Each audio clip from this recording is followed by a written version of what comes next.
नाज़रीन गिरामी अस्सलामु अलैकुम वरहमतुल्लाहि वबरकातुहू।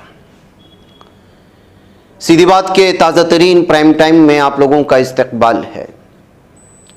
नाज़रीन गिरामी, मैं अंसार अजीज़ नदवी इस वक्त आप लोगों के सामने कुछ एक मज़मून पर जो हमारे सिलसिलावार खुसूसी मज़ामीन का जो सिलसिला चलता है उसी की एक कड़ी के तौर पर हाजिर हुआ और इसका उन्वान है यौम दस्तूर। अगर मुल्क आरएसएस की मर्जी के मुताबिक चलता रहा तो हमारा आईनी ढांचा क्या होगा। तफसीलात में जाऊंगा, उससे पहले आप लोगों से जो दरख्वास्त होती है उस पर ज़रूर तवज्जो करें। महीने का इख्तिताम है, आगाज़ भी हो चुका है।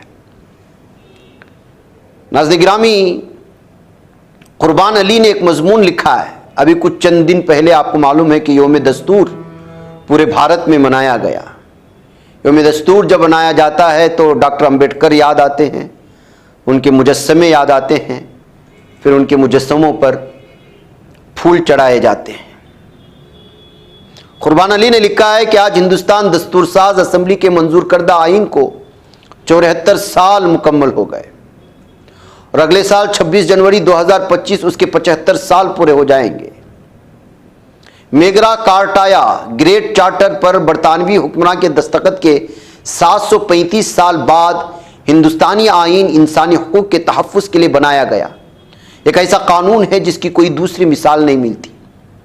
मेगरा कार्टाने ने कानून की हुक्मरानी कायम की और अंग्रेज़ी शहरियों के हुकूक की ज़मानत दी थी। इसी तरह डॉक्टर भीमराव अंबेडकर के बनाए हुए हिंदुस्तानी आइन ने 5000 साल से ज़्यादा पुराने रस्म व रिवाज और क़वानीन को ख़त्म किया, गुलामी और छुआछूत को जुर्म करार दिया और मुल्क के तमाम शहरियों को बराबरी का दर्जा। जो लोग 1950 में इस आइन की मुखालिफत कर रहे थे और जो इस आइन की मदद से मुल्क और कई रियासतों में बरसर इख्तिदार हैं, वह आज भी इस दस्तावेज को दिल से कबूल नहीं कर सके हैं और आज भी वो कभी कभार उसकी मुखालिफत करते हैं। आइंदा साल वो अपनी तंजीम की 100वीं सालगिरह मनाने जा रहे हैं, जो मनुस्मृति पर यकीन रखते हुए जात पात के निज़ाम की हिमायत करती है और जमहूरियत की मुखालिफ करती है।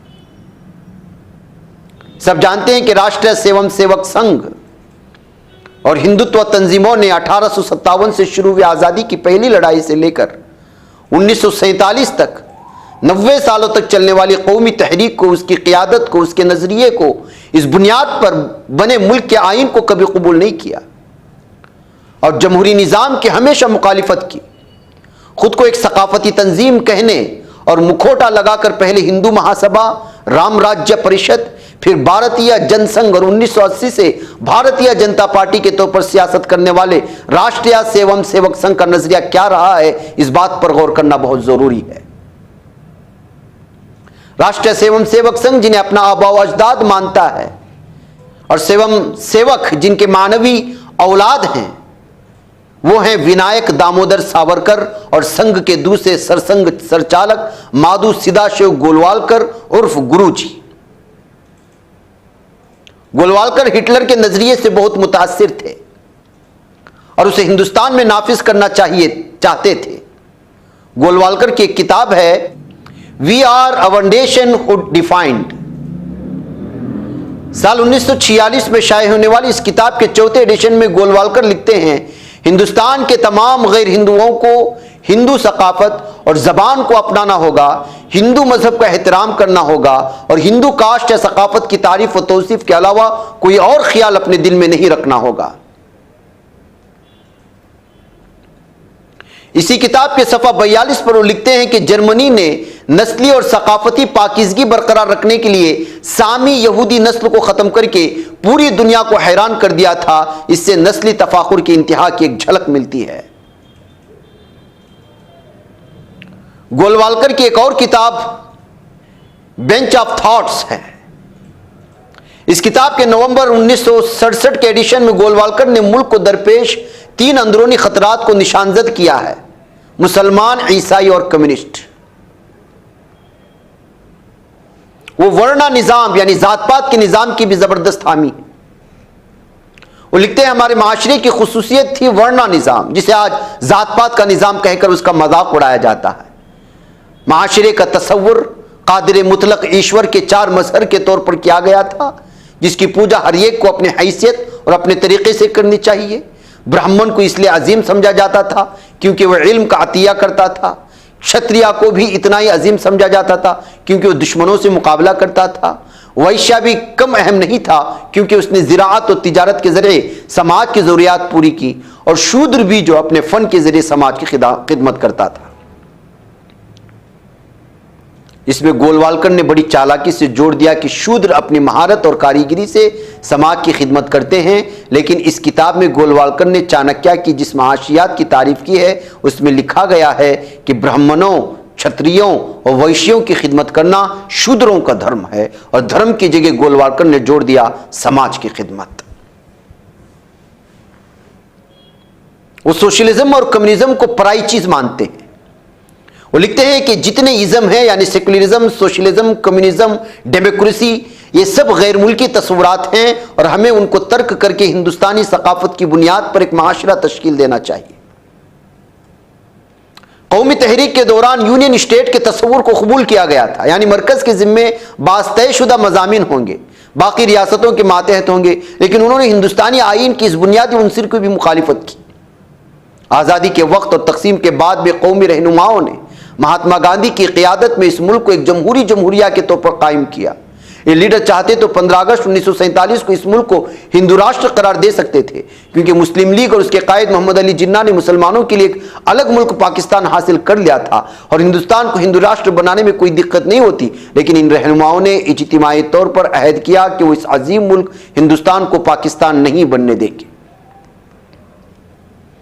कौमी तहरीक के दौरान उन्होंने मुल्क के लोगों से बहुत से वादे किए थे। आज़ाद हिंदुस्तान को एक आलमगीर, सेकुलर, जमहूरिया बनाया जाएगा जिसमें मुल्क के शहरियों को मसावत, आज़ादी और अपने मजहब की पैरवी करने और इबादत करने और तबलीग की इजाज़त दी जाएगी और इंसाफ, समाजी, माशी और सियासी और भाईचारे और फ़र्द की इज्जत को यकीनी बनाया जाएगा।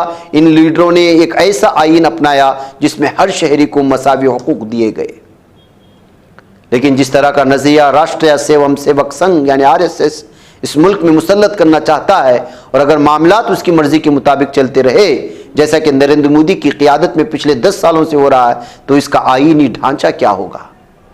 क्या इसकी बुनियादी शक्ल वही रहेगी या उसे बदल दिया जाएगा और मुल्क को कानूनी तौर पर एक जमहूरी, सोशलिस्ट, सेकुलर जमहूरिया के बजाय हिंदू राष्ट्र बना दिया जाएगा जिसमें सिर्फ हिंदू मजहब के मानने वालों को बरतरी हासिल होगी और दूसरे मजाहिब के लोग इस मुल्क के दूसरे दर्जे के शहरी बनकर रहने पर मजबूर होंगे, जहां जात पात पर मबनी माशरा तश्कील दिया जाएगा और मुल्क मनुस्मृति के तहत चलाया जाएगा। आइन के मेमार और दलितों के मसीहा डॉक्टर भीमराव अंबेडकर ने कहा था, अगर इस मुल्क में हिंदू राज हकीकत बन जाता है तो बिलाशुबा इस मुल्क के लिए सबसे बड़ी आफत और एक होलनाक मुसीबत होगी, क्योंकि हिंदू राष्ट्र का ख्वाब आज़ादी, मसावत और भाईचारे के खिलाफ है और ये जमहूरियत की बुनियादी उसूलों से मेल नहीं खाता।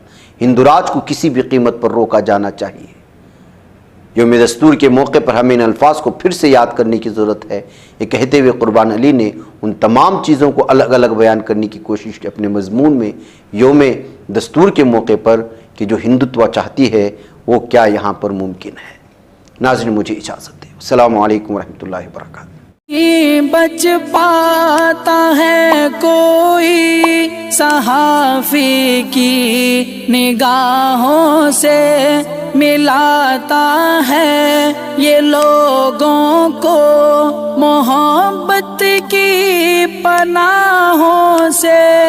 करम और दर्द मंदी का है एक संसार, सीधी बात। अज़ीमत जुर्अतो हिम्मत का है इज़हार, सीधी बात। अज़ीमत जुर्अतो हिम्मत का है इज़हार, सीधी बात। ये चैनल हक निगर बनकर कुचल देता है फितनों को।